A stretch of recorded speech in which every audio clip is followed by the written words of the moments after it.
That's fine. Henrik, so, hi. Hi guys, we will start with the broadcast section with no embargo, followed by an embargoed section for 10:30 p.m. tonight. No live tweeting during the broadcast section, and use the microphone provided. Michael. Hi Thomas. I'm assuming they're all long-term injuries now, I'm thinking, but the one isn't long-term is Micky van der Ven. What's the latest on him for Sunday, and any other news team-wise? Micky is a minor one. It will be touch and go for Sunday. We're hoping. He was on the pitch yesterday, on the pitch today. Hopeful for that, but it's touch and go. Congratulations through to the last 16. Very impressive. Is the message now, because of no playoff, to forget about it and full focus is now on the league? For me, it's always been full focus on the next game. So it's full focus on Man City on Sunday. We definitely need to build on some good performances. I said not everything been perfect, but now as I calculate the last 10, it's more consistent. It's more we compete better.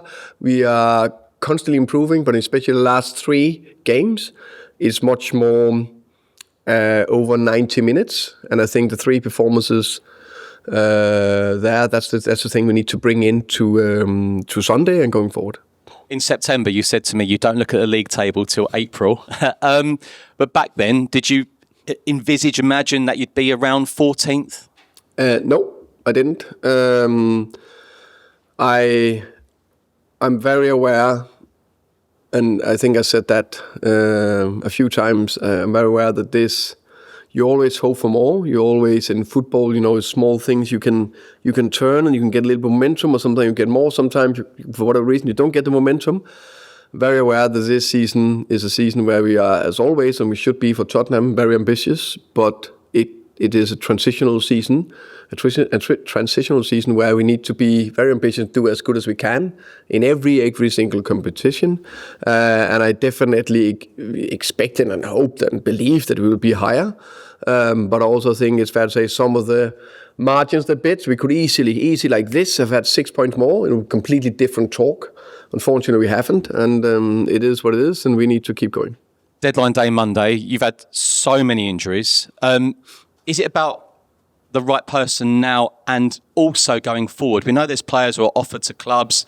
We understand Raheem Sterling is not one on the list, but because you look for the future as well as the now, is there maybe a possibility there might not be any new arrivals on Monday? I said it, the club work relentless to try to do the best they can to improve the squad, especially Johan, Fabio, and Vinay, and of course all the people behind them.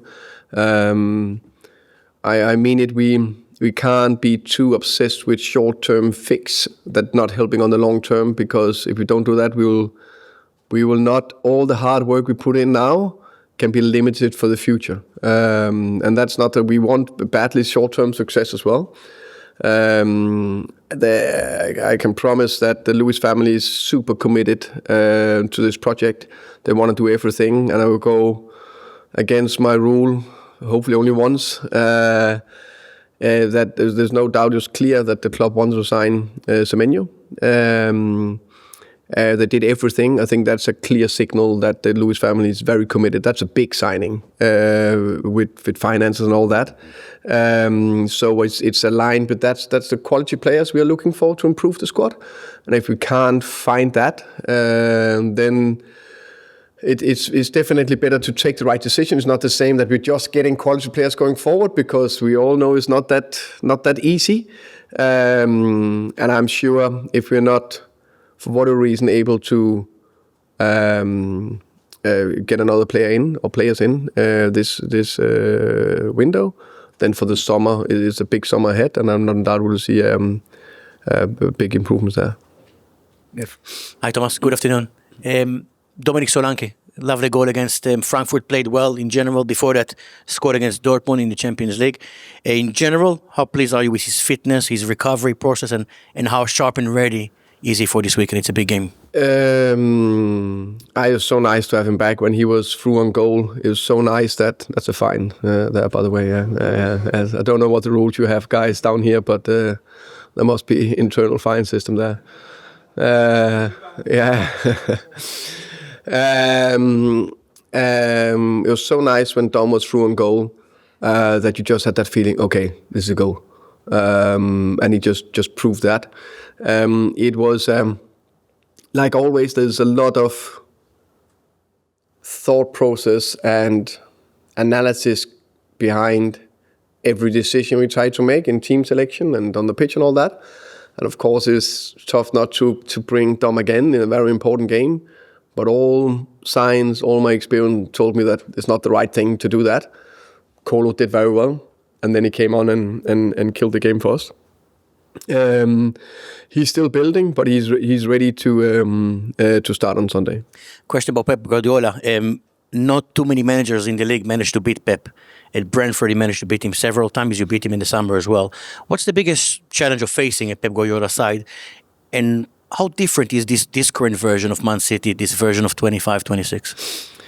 Pep is the best coach in the world. He proved that many times. I think what he's done over the years is he's extremely innovative. He's always changing and playing around with the positions, offensive positions, different types in different positions. And then he do it again now. He's from going maybe wide wingers to a little bit more inside, depending on how he plays it with the Cherky or Foden or Semenyo or Haaland or Reinders or wherever, so he's playing around the different offensive positions. I think the City team now, when they're in full flow, I think there's threat from so many angles that we need to be aware of. But I also see some areas that we hopefully can explore. Question about Marc Guehi. We obviously faced him many times as a Palace player. First time we're going to face him as a City player. There was interest from plenty of clubs, from the UK, from abroad as well. How impressive have you been with his progress throughout the last several years? Would you consider Marc Guehi as one of the best defenders in Europe? I've seen Guehi all the way from Swansea, where we played him in the Championship, so that's a few years. So he's been on quite a journey, and he's impressed me in many ways. He's extremely composed in all his defensive actions, so that means he's never rushing. To have a calm defender is a good thing, because normally they're in the right position and they clear calmly, and on the ball he take amazing decisions. Hi Thomas, how are you? I'm good, thank you. You spoke about having Dominic Solanke back. How vital is that to you when you consider as well the fact that a lot of your goals recently have come from your two centre-halves, rescuing you in games, Micky van der Ven and Christian Romero? I think it's... I think there's first and foremost, it's extremely positive. You have two defenders scoring that many goals. If then we can add more goals from our offensive players, then we will be in a good place. I think we have a lot of offensive talent in for example, Wilson and Mattis Tell, and I also think we have it in Xavi. He's played quite a lot. He's still only 22. I think all the three of them will score a lot of goals going forward, but of course they're not as proven goal scorer or as proven goal scorers in the Premier League. Xavi has scored quite a few goals in the past. So miss our can say main striker. I don't think any team is happy with that for 6 months. That's been of course a blow, but hey, that we need to handle.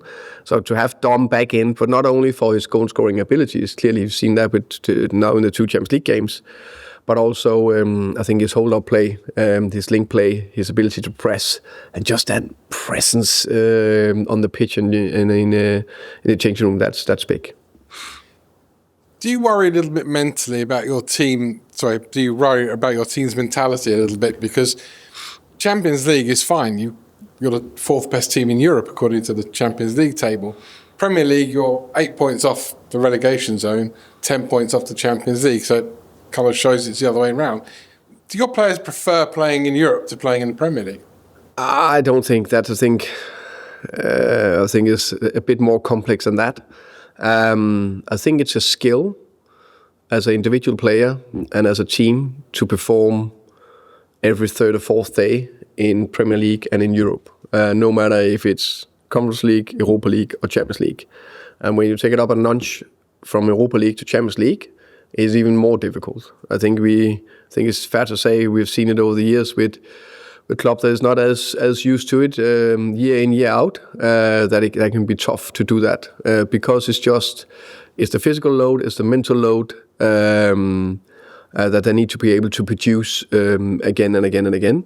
And I think we've seen some some good signs of it, and I actually think we haven't been that bad after Champions League games. I think actually we had some good performances after that. I think if we let's say in the Christmas spell there had got 6 points more, we wouldn't have the talk we're talking about now. But the robustness to physically, mentally is the biggest thing, and that's a learning curve. I don't think you have many players in our squad that have done that just for 2 seasons. So that's a learning. Last one, a couple of years ago when City came to Spurs, it was right at the end of the season. And some Spurs fans were a bit conflicted about who they wanted to win, because if Spurs won, they were happy because they were Spurs fans. But if City won, they were happy because it stopped Arsenal winning the title. We're a little bit further out now, but do you think on Sunday some Spurs fans might have a similar kind of mindset? I don't know. I know that the Spurs fans will how can you say, will support the team, understand the conflict, but I'm not in doubt they'll be happy if we perform well and beat City. Is important for us, and it's all about us, and we, the staff, the players will do everything we can to put a top performance out there and win. So just want to ask you about the 3-4-3, the formation. It feels like it's unlocking kind of parts of the team now. Is that something you've been considering for a while, or was it the availability of players you wanted to do a shape that fitted them with? I think it's a combination of. I think it's always try to get our best players in their best possible positions. And I think with the players available, it suited them quite well, 3-4-3. I knew we more or less will do it against Dortmund no matter what, because the way they came, I think that will suit the game plan and everything, look good. And then on top of that, with the players' availability and so on, so then we carried on for the following 2 games. And it's definitely something I'm looking into. We could consider going forward with, because I think a lot of our players look good in that. And I think also there's a lot of good bits, especially offensively. 3-4-3 looks good. Closer connections that I like. Obviously, so many long-term injuries now, and Brennan Johnson also leaving. Is it fair to say that your squad is, the best way to put it, kind of weaker than it was than when you went into the transfer window? In January? Yeah, I think that's fair. I think we lost I can't remember, 6 or 7 players inside 3 weeks in January, so that's crazy. And some of them extremely unlucky with definitely Lucas and Ben was clear contact injuries. Then there was I can't remember all of them, but those are definitely too many. So yeah, of course it's weaker than we started the 1st of Jan. The reason I ask is kind of like, I mean, how do you kind of, as a club, I guess, keep your nerve with this short-term, long-term idea when you could leave yourself so short for the rest of the season? Yeah.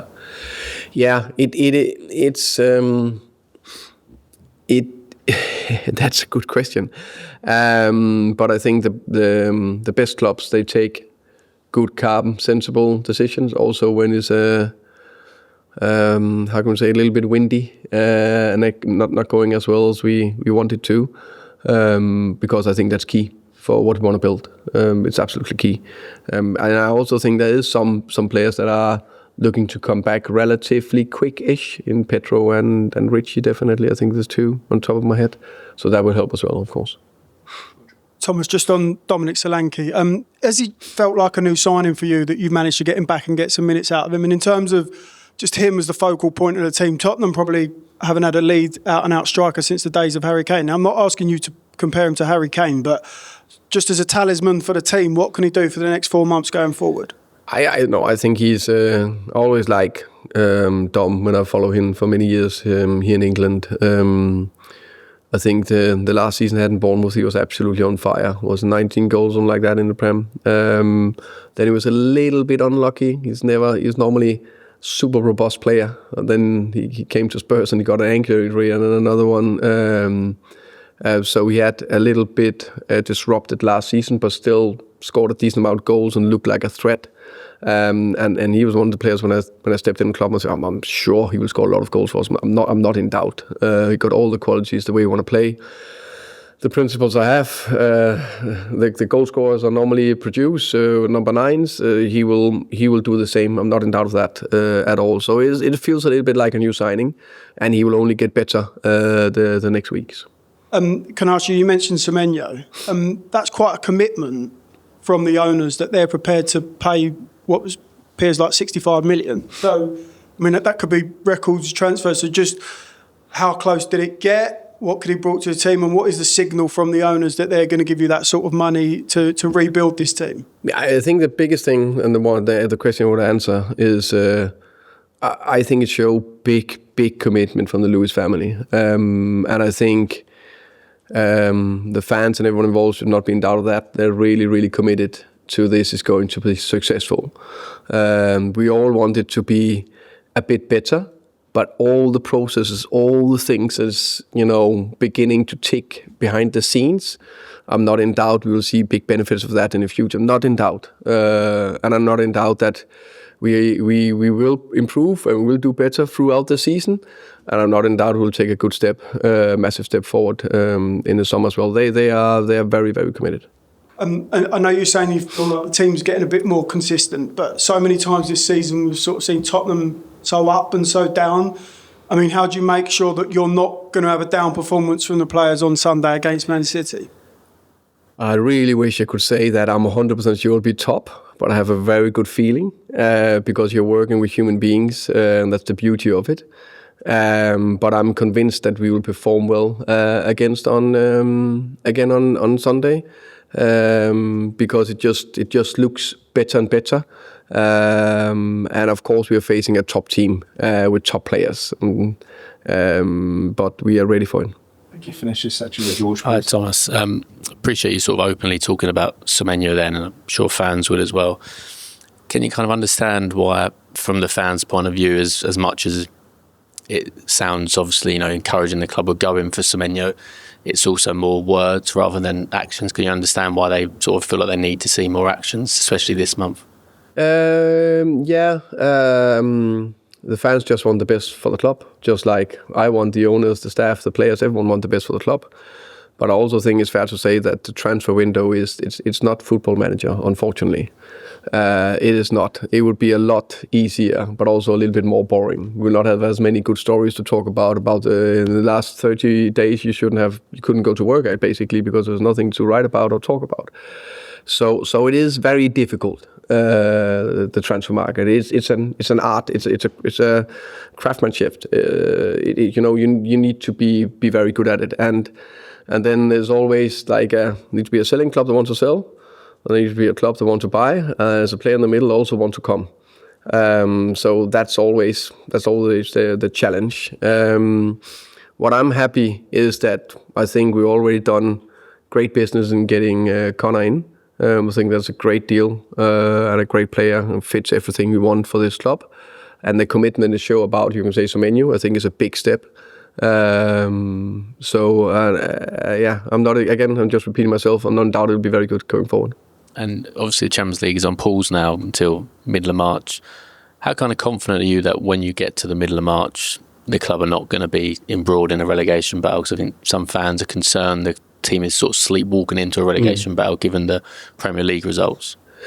I, of course, understand that the result has not been good enough. No doubt about that. But and there's been spells in some of the games where I'm a bit disappointed with that we, of course, addressed that we're working on. But I think the biggest thing we've seen throughout the season is we have a team that's running hard. You can look visually, you can look at the physical numbers, you can look at all that. They're just running hard. And I think a good indicator as well is some of we've talked about it a few times, the 3 second halves where we're behind at a halftime, running very, very hard to the end. I think that's the foundation you need to build anything on. So it's one game at a time, and we are ready for City, and it's all about that. And just finally, you mentioned Pedro and Richarlison are the ones, kind of the closest ones, obviously they're a little way away. Arsenal on February 22nd, would that kind of be a roughly potential time for them to come back? That could be a dream scenario, and a scenario could happen, but that we will know a little bit more when we get closer. But it's in that bracket. Okay, we'll end the broadcast section there. Move on to the embargoed section for 10:30 p.m. tonight. Tom?